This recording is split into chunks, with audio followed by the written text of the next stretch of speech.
Hello student, नमस्कार। स्वागत है आप सबका इस वीडियो में। इस वीडियो में हम डिस्कस कर रहे हैं हिंदी विशिष्ट कक्षा 12वीं के लिए 2020-21 की परीक्षा के लिए, बोर्ड परीक्षा के लिए हिंदी विशिष्ट के जो प्रश्न बैंक बोर्ड ने जारी किए हैं उसके सॉल्यूशन। और इस प्रश्न बैंक का पिछला पार्ट यदि आपने नहीं देखा, यानी कि पार्ट फर्स्ट, जिसमें हमने डिस्कस किया था पद्य खंड के जो वस्तुनिष्ठ प्रश्न थे, एक अंकीय प्रश्न, सभी हमने डिस्कस कर लिए थे। आप देख सकते हैं, जैसे कि नीचे दर्शाया गया है, देख सकते हैं आप यहाँ पर। ये जो हिंदी पद्य खंड है आपका, हिंदी पद्य खंड के सभी क्वेश्चंस हम कंप्लीट कर चुके थे पिछले वीडियो में। आप पिछला वीडियो यदि आपने नहीं देखा है तो चैनल प्लेलिस्ट पे जाइए या फिर डिस्क्रिप्शन बॉक्स में लिंक दी जाएगी, उसके माध्यम से आप देख सकते हैं। तो आज हम यहाँ से 2 अंक के प्रश्न शुरू करेंगे। बाकी के यहाँ तक के क्वेश्चंस हम कंप्लीट कर चुके थे। तो चलिए हम इनके क्वेश्चंस के आंसर देखते हैं। जैसा कि आप देख सकते हैं, 2 अंक के जो क्वेश्चंस हैं आपके यहाँ से शुरू हो रहे हैं। पहला क्वेश्चन है, रामचंद्रिका के रचयिता कौन है? तो रामचंद्रिका के रचयिता हिंदी साहित्य के रीतिकाल के आरंभ में सुप्रसिद्ध कवि केशवदास रचित महाकाव्य है। तो इसके रचयिता कौन हो जाएंगे? केशवदास। तो ये सब आप 2 अंक में लिख सकते हैं। उसके बाद दूसरा क्वेश्चन है, गजमुख का मुख कौन देखता है? तो गजमुख का मुख दशमुख यानी रावण देखता है। क्वेश्चन नंबर 3 है, माँ सरस्वती की वंदना कौन कौन करता है? तो माँ सरस्वती की वंदना देवगण, ऋषिगण, श्रेष्ठ तपस्वी, भूत भविष्य और वर्तमान को जानने वाले उनके पति ब्रह्मा जी, शंकर जी और कार्तिकेय करते हैं। तो ये सभी क्वेश्चंस के आंसर आप इस प्रकार से लिख सकते हैं। क्वेश्चन नंबर 4 है, सूरदास जी की भाषा यानी किस भाषा के सूरदास जी कवि हैं? तो इसका आप आंसर लिखेंगे, सूरदास जी ब्रज भाषा के कवि हैं। क्वेश्चन नंबर 5 देखेंगे, मोसो कहत मोल को लीनो, ये कथन किसका है? तो ये कथन बलदाऊ की शिकायत करते हुए श्री कृष्ण जी ने यशोदा माता से कहा था कि बलदाऊ उन्हें मोल का खरीदा हुए बताते हैं। क्वेश्चन नंबर 6 है, विश्वास में विष घोलने का काम किसने किया है? तो इसका आंसर है, विश्वास में विष घोलने का काम सुजान ने किया है। पहले तो उसने दर्शन देने की आशा दिलाकर विश्वास दिया, फिर मना करके उस विश्वास को तोड़ दिया। तो इस प्रकार से इसके आंसर आप लिख सकते हैं। क्वेश्चन नंबर 7 है, मथुरा से योग सिखाने कौन आए थे? तो मथुरा से गोपियों को योग सिखाने श्री कृष्ण के मित्र उद्धव जी ब्रज क्षेत्र में गए थे।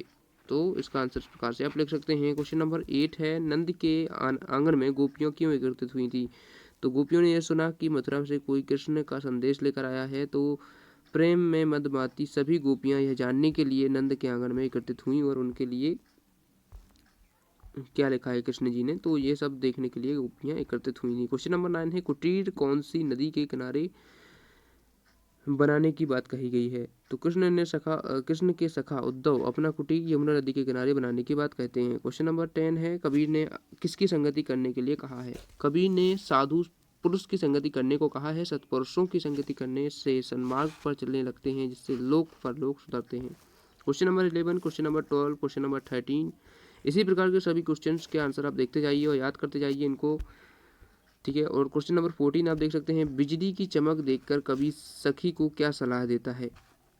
क्वेश्चन नंबर 15 है, अरे सुहागनी संबोधन किसके लिए आया है? क्वेश्चन नंबर 16 है, सहज रंगीली नायिका किसके रंग में रंगी हुई है? क्वेश्चन नंबर 17, क्वेश्चन नंबर 18, 19 सभी के आंसर आप देख सकते हैं। और क्वेश्चन नंबर 20, क्वेश्चन नंबर 21, 22 सभी क्वेश्चंस के आंसर आप एक एक करके देखते जाइए, याद करते जाइए। बहुत ही इंपॉर्टेंट क्वेश्चन हैं ये, और इन्हीं में से लगभग सारे क्वेश्चन आपकी बोर्ड परीक्षा में पूछ लिए जाएंगे। चलिए, अब यहाँ तक आपके 26 तक 2 अंकीय क्वेश्चन समाप्त होते हैं पद्य खंड के। अब हम 4 अंकीय प्रश्न देखते हैं। तो 4 अंक के प्रश्न में सबसे पहला क्वेश्चन है, छायावाद की 4 विशेषताएं लिखिए। तो आप प्रश्न बैंक को देख सकते हैं, प्रश्न बैंक के ही क्वेश्चन है, और प्रश्न बैंक से क्वेश्चन मिलाते जाइए, याद करते जाइए सभी को। और उसके बाद छायावाद के बाद प्रगतिवाद की 4 विशेषताएं। तो प्रगतिवाद की 4 विशेषताएं इस प्रकार से आप लिख सकते हैं। उसके बाद क्वेश्चन नंबर 3 है, प्रयोगवाद की 2 विशेषताएं बतलाते हुए 2 प्रमुख कवियों के नाम उनकी रचना के साथ लिखिए। तो ये आप लिख सकते हैं उनकी 2 विशेषताएं और उनका कवि और रचनाएं। क्वेश्चन नंबर 4 है, नई कविता की कोई 2 विशेषता बताते हुए 2 कवियों के नाम उनकी एक एक रचना के साथ लिखिए। यहाँ पर 2-2 रचनाएं लिखनी है, तो 2-2 रचनाएं आप लिख सकते हैं। क्वेश्चन नंबर 5 है, रहस्यवाद की 4 विशेषताएं लिखिए। तो इस प्रकार से आप लिख सकते हैं इसको। और क्वेश्चन नंबर 6 है, भारतेंद्र योगिन काव्य की 4 विशेषताएं लिखिए। तो इस प्रकार से आप इसका लिख सकते हैं आंसर। क्वेश्चन नंबर 6 आप देखिए, 4 अंक के प्रश्न और हैं जो कि आपके कवि परिचय से बन सकते हैं। जैसे कि कवि परिचय करना है आपको, सूरदास, मैथिली शरण गुप्त, बिहारी। तो ये सभी विद्यार्थी काव्यगत विशेषताएं दिए गए बिंदुओं के आधार पर पाठ्य पुस्तक से स्वयं तैयार करेंगे, क्योंकि आपकी पाठ्य पुस्तक में ये सब दिए गए हैं, तो आप सभी को तैयार कर सकते हैं। उसके बाद देखते हैं इसके आगे का क्वेश्चन। क्वेश्चन नंबर 2 है, निम्नलिखित पद्यांशों की संदर्भ प्रसंग सहित व्याख्या कीजिए। देखिए व्याख्या आप यहाँ से इसकी, बारक मृडालिनी जो तोरी डारे सब काल, कठिन कराल त्यों अकाल। तो ये सब आपको पढ़ना है पद्यांश, और इसकी संदर्भ देखना है। संदर्भ लिख सकते हैं इस प्रकार से आप, और उसका प्रसंग इस प्रकार से लिखेंगे और व्याख्या कर देंगे।